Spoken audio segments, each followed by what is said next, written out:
Yeah, so my very first, I've never created my own channel before. I did a part one where I was clearing the air with Ronnie Yondale, trying to, uh, address some of this criticism and controversy that's been going on about stuff that I wasn't even aware of.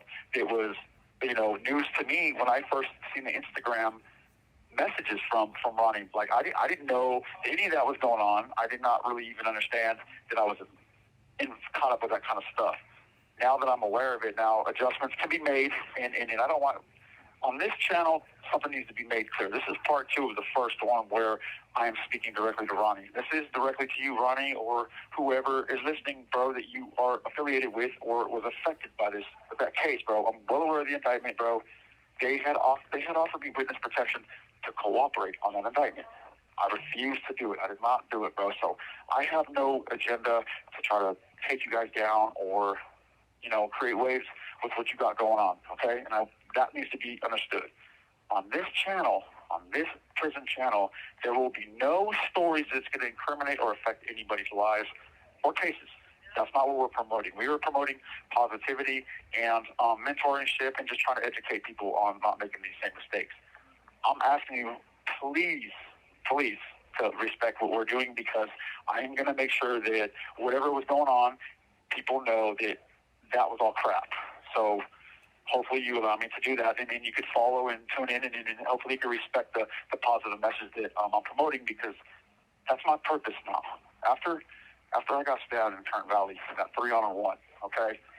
Now check this out, Ronnie. I don't know, but Big Frank was running that prison. Big Frank was running that prison. Todd Asker was there. And Todd Asker was in the hole because he got spun out on meth, and he checked in and then sobered up and then tried to act like he didn't. But I talked to Big Frank himself, and he wasn't fooling nobody. So, Mr. Todd Asker, bro, like all this little attorney stuff and that, like what you did, you know what you're doing, and you know what happened. So, the one thing that everybody can respect is the heart that I demonstrated. Like I 100% knew it was coming, and I also knew that it was going to be a 3-on-1. I knew you guys were coming with the heat because Travis was calling over to Thrasher on a separate yard because my homeboy Slugger from Peanut was my older homeboy, and he had that yard, and I was his younger homeboy, and that was the very first time we met when I hit that yard. And when I hit that yard, he comes and approaches me, and he's mad because he's hearing about me getting stabbed 2 times, and now this is the third time, and now I'm on his yard, and he might be put in a position to have it done, and he doesn't want to do that because I'm a good person, and he knows this.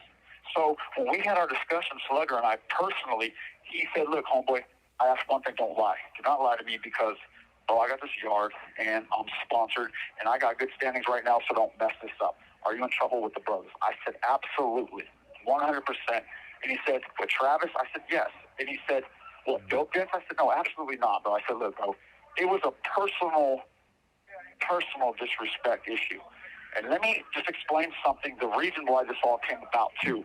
Travis is aware, and this is why it really happened. This is why it happened. Travis knows, I know, and hopefully you guys knew the whole time. So the first thing that confused me was how to become membership and the oath and the process it takes to become an actual member.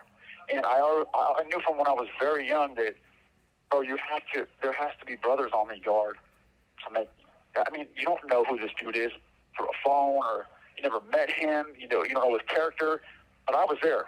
And I was trained by you guys, and I was trained by the best. And I sat on the hot seat for a long time as a youngster. I knew what I was doing. And the thing was, is Travis seen the influence I had on the woodpile, and how things just came so naturally easy for me. And I was very good at basketball, and I guarantee you he will vouch that because even though he hated me, he made sure that I was on his basketball team because he loved to play basketball, and we won every time I was playing. So he knows that. And we were starting to develop this pretty cool relationship, I thought. However, it was all fake. It was all fake. And I tried my very, very best to get along with him, and it just wasn't working because he knew that I knew something was going on in that yard. And that's when I made contact with my older homeboy, little Dennis from Kenai. I don't even know if you know this. I don't know if he told you that, but the story that actually happened I got slid a phone, bro. I got slid a phone when I was bumping heads. It was Travis Selly's phone. So I get on his phone, and I need advice because I'm bumping heads with Travis, and I don't want to make the wrong decision. So I go to my counsel, Little Dennis Menifee. He was the third person you put on the council. He's a good decision maker. He lived with the brothers. He lived with Pat Brady. As a matter of fact, he got placed on the council. So I reached out to him for some proper guidance. And I let him know what was going on here. And what was going on in Travis's yard is something that I'm sure you guys are aware of now. So everything is kind of played out by now. But at that time, I was seeing stuff that I was trained was unacceptable. Okay, one thing I was taught, 100%, you do not go into a This call and your telephone number will be monitored and recorded. Into a program office with IGI or ISU and close the door and have an interview with them. That was always a no-no. That's what I was taught by you guys. So based off my training and everything I knew, what I was seeing was it was two different things. So I was in a position where I'm sitting here, I'm like your guys' eyes. So the way, in my perception and the way I was interpreting things, I was your guys' eyes and ears because I was still loyal, bro. I was really loyal. And matter of fact, if I had, back then, I had a thought process where if you guys were to ask me to take care of it, I would have, 100%, without hesitation. I was not afraid to do nothing, and I proved that. The problem was he's a brother. He got made. Whatever you guys had going on for your own, and I don't care to know you guys are fighting that. It's your business, but there was a lot of things you guys weren't aware of. Okay? So when that happened, Travis had to remove me because I was a liability. You know what I'm saying? I became a nuisance to him because I knew things that would potentially, ruin him. Or maybe you guys, there's a lot of stuff I wasn't aware of, and you guys knew about it. Hey, at the end of the day, it was none of my business. But that's the version. So when I went to Kern Valley, Travis would not let it go. He would not let it go, bro, because, I'm still a threat. And when I after I got stabbed, I almost died. My lung fully collapsed. And when I came back from the hospital, they put me in a pod, catty corner from Big Frank. They housed me at 3 o'clock in the morning, bro, in Z unit. And they said, we're putting you in fishing distance with Big Frank Clement. And I remember Big Frank Clement because he was a short corridor representative, Big Homie original. I heard nothing but good stuff. So first thing in the morning at breakfast, he turns his lights on. He doesn't know I'm there, but I see him, boom, and he looks over at me, and he's just completely shocked. He goes, who are you? And I say, bro, it's Powder. And he said, you're Powder, and he was neighbors directly with my homeboy Trigger, Chad Studebaker, which was, Frank's right-hand man. He was in good standings. He loved me, and he knew I was loyal. So Frank was just completely shocked that, after all, now he's talking to me directly, and he asked me, he said, hey, bro, did you talk to the cops, Powder? I said, no, bro, I haven't even had that thought, bro. What is going on? I thought this was supposed to be squashed. That was the depression I was under, bro. I got trouble. I faced the music. I took my medicine. Why does this keep happening? Please, somebody explain this to me, bro. Like, what's going on? And he said, well, check this out, Powder. Nobody has experienced what you've experienced and lived to tell the tale, bro.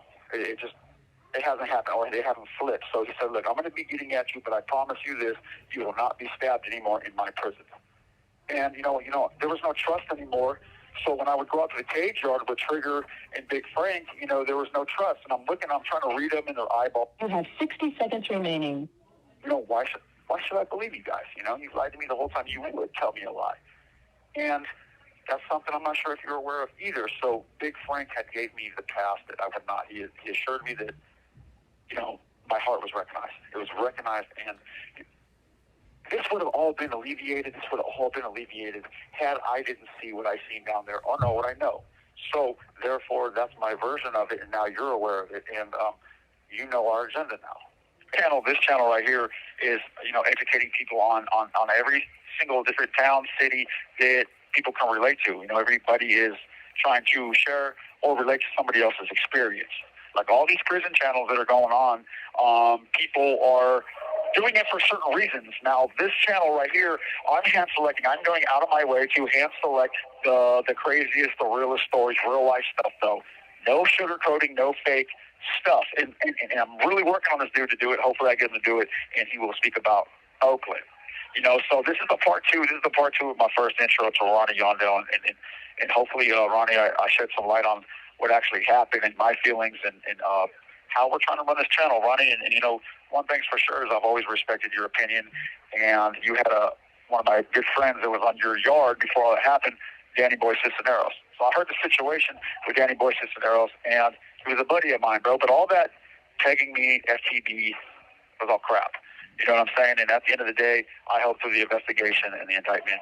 The indictment, I wish you guys the best of luck, bro. Straight up, like, I don't wish you no ill will or nothing. And obviously that newspaper dude you guys speak to reached out to me. So, you know, I'm aware of what you do. You're aware of what I do. So there it is. That's my intentions, and that's part 2 of mine. I'll be coming out with another hit and dropping that ASAP. I hope you guys like it. You're going to do it, fool?